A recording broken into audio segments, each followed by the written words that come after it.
इस लेक्चर में हम question number 3 exercise 1.1 question number 3 का पार्ट 4 करेंगे और ये कंप्लीटिंग स्क्वायर मेथड्स। तो फर्स्ट स्टेप क्या करते हैं, जो कांस्टेंट वैल्यू होती है उसको इक्वल साइन के उस तरफ लिखते हैं। ये एक्स स्क्वायर, ये एक्स और ये विदाउट एक्स, तो ये n है यहाँ पर कांस्टेंट वैल्यू, उसको उस तरफ ले जाएंगे। तो L X square plus M X is equal to, यहाँ प्लस इधर जाकर माइनस, लेकिन ये लिखा हुआ L is not equal to zero. L अगर जीरो के बराबर हो जाए तो ये पूरी टर्म जीरो हो जाएगी, स्क्वायर वाली खत्म हो जाएगी, तो फिर ये क्वाड्रेटिक इक्वेशन नहीं रहेगी। ठीक है, इसलिए उन्होंने कहा कि ये इसकी एल की वैल्यू जीरो कभी नहीं है। अब नेक्स्ट स्टेप में क्या करते हैं, नेक्स्ट स्टेप में हम ये देखते हैं कि जो एक्स स्क्वायर है इसका कोएफिशिएंट अगर कंप्लीट स्क्वायर है तब तो उसे कुछ नहीं कहते, वैसे ही लिखेंगे। लेकिन अगर वो कंप्लीट स्क्वायर नहीं है तो उससे डिवाइड कर देंगे। एल की किसी का स्क्वायर है नहीं है, एल स्क्वायर होता है एल का, ठीक है, ये सिर्फ एल है। तो हम क्या करेंगे, एल से बोथ साइड पे डिवाइड कर देंगे। तो हम लिखेंगे dividing L dividing by L on both sides,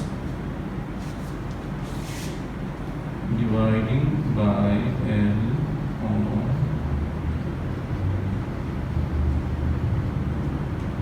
ये रहेगा L X square over L plus M X over L, सबसे डिवाइड करेंगे, माइनस एन ओवर ये कैंसिल हो जाएगा, बाकी ये बच जाएगा X square plus M X over L is equal to minus N over L.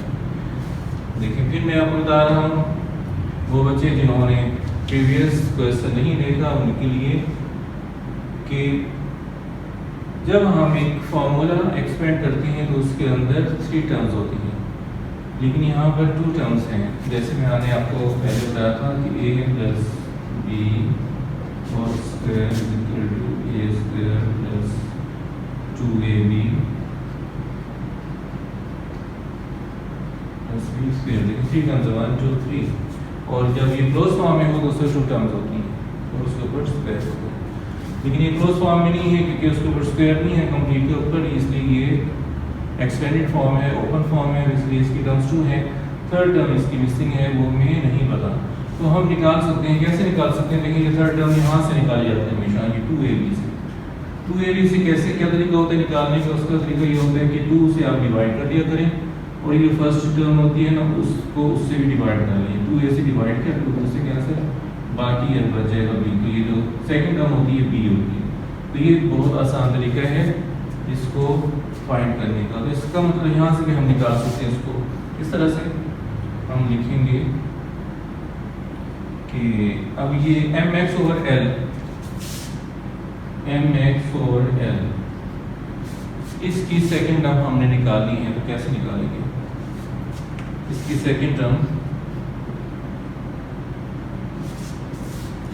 इसको हम वैसे 2 से डिवाइड करेंगे। ये मल्टीप्लाई नहीं है, डिवाइड है, क्योंकि ओवर मैंने डिनोमिनेटर में 2 लिखा है तो ये डिवाइड ही कर रहे हैं। 2 से डिवाइड किया और किससे, ये x वाली वैल्यू से, ये जो फर्स्ट वैल्यू होती है, ठीक है, तो ये x से भी डिवाइड किया तो x से कैंसिल हो गया, बाकी क्या बच जाएगा। अब यहाँ पर ये क्या बच रहा है, m ओवर 2l बच रहा है। एडिंग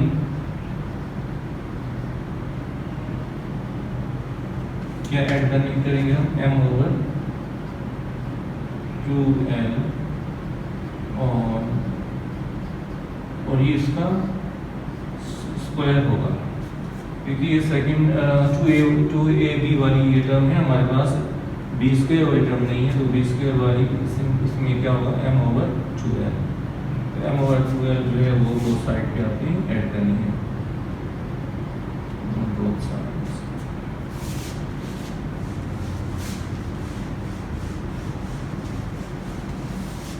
इसके अंदर जब हम ऐड करेंगे तो क्या होगा, ये रहेगा X square plus M X over L, और ये वाली ऐड हम करेंगे इसके अंदर m ओवर 2l ये वैसे लिखेंगे माइनस एम ओवर एल, और क्योंकि हमने ये कहा था कि बोथ साइड भी ऐड करने, इधर ऐड करनी और यही हमें इधर भी ऐड करना है, एम ओवर 2l स्क्वायर। इसके अगर आप यूँ लिख लें आपके आसानी के लिए, मैं यूँ लिख लेता हूँ एक्स स्क्वायर को यूँ लिख सकते हैं। अब कितनी टर्म हो गई, 1 2 3 टर्म्स आ गई। तो अब ये कंप्लीट स्क्वायर है, पहले कंप्लीट स्क्वायर नहीं था तो इसके अंदर 2 टर्म्स थी, अब ये कंप्लीट स्क्वायर बन गया किसका, इसका और इसका। तो हम लिखेंगे x प्लस m ओवर 2l, ये दोनों लिखकर पूरी ब्रैकेट के ऊपर स्क्वायर लगा देना है, तो ये क्लोज फॉर्म हो जाएगी। इसे क्या करना है, इसे आपने सिंप्लीफाई करना है, इसका आपने स्क्वायर ले लें, m स्क्वायर और 2 का स्क्वायर 4l स्क्वायर।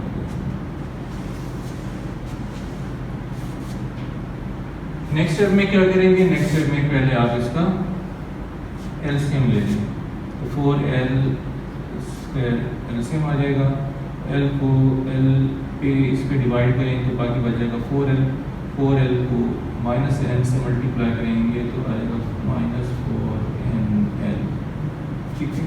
फिर प्लस 4l स्क्वायर को डिवाइड करेंगे, कैंसिल हो जाएगा, 1 बचेगा, 1 को m स्क्वायर से मल्टीप्लाई करेंगे तो वही आ जाएगा m स्क्वायर।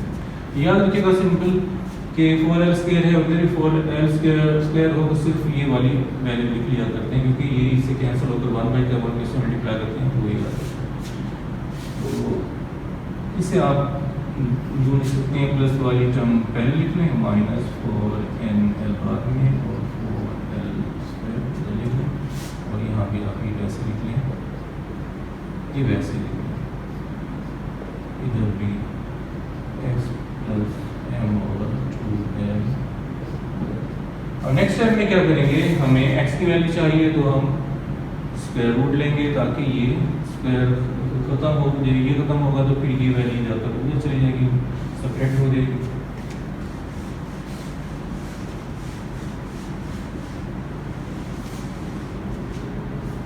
अब लेकिन taking square root on both sides,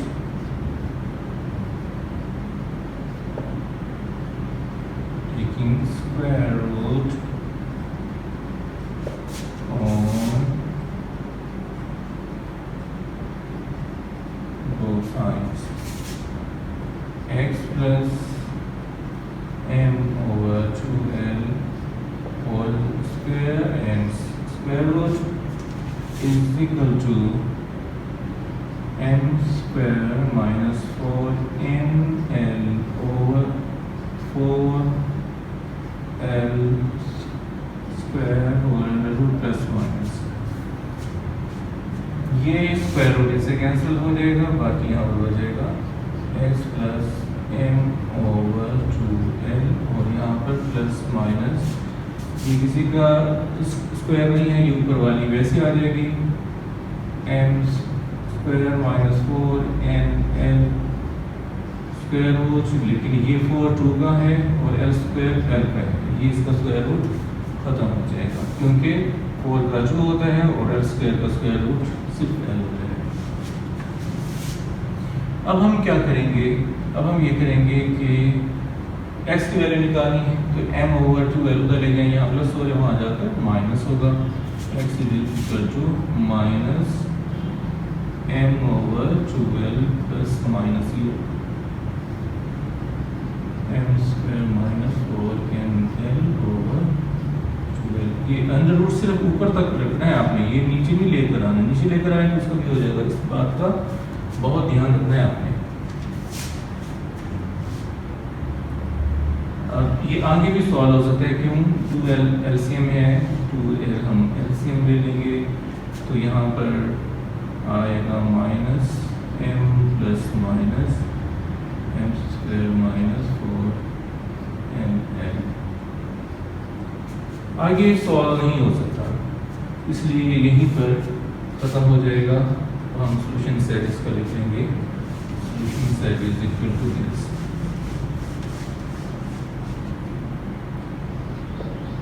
solution set is equal to minus m plus minus M square minus 4nl square root over 2l।